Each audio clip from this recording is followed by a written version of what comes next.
Google pixel 10 এবং Google pixel 9 এক বছর আগে লঞ্চ করা হয়েছিল গুগল পিক্সেল 9 এবং এই বছর লঞ্চ করা হয়েছে গুগল পিক্সেল 10। তবে এই দুটি ফোনের মধ্যে কোনটি ভালো?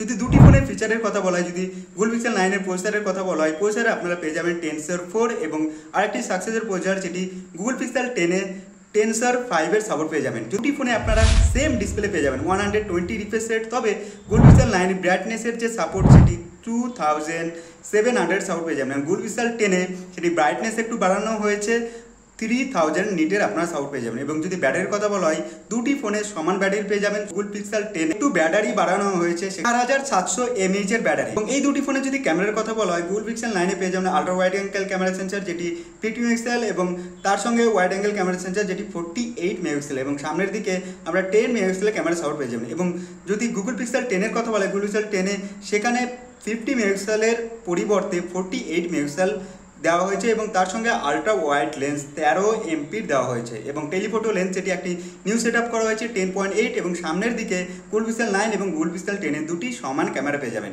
যদি দুটি ফোনের ডিফারেন্সের কথা বলা হয়, শুধুমাত্র ব্রাইটনেস একটু চেঞ্জ করা হয়েছে এবং তার সঙ্গে ক্যামেরার তেমন কোনো পরিবর্তন নেই, শুধুমাত্র টেলিফোটো লেন্সের আপনারা সাপোর্ট পেয়ে যাবেন। এবং যদি দুটি ফোনের মধ্যে কোনটি নেবেন, আপনাদের বলবো গুগল পিক্সেল 9 নিন, কারণ গুগল পিক্সেল 10 এ তেমন কোনো পরিবর্তন হয়নি।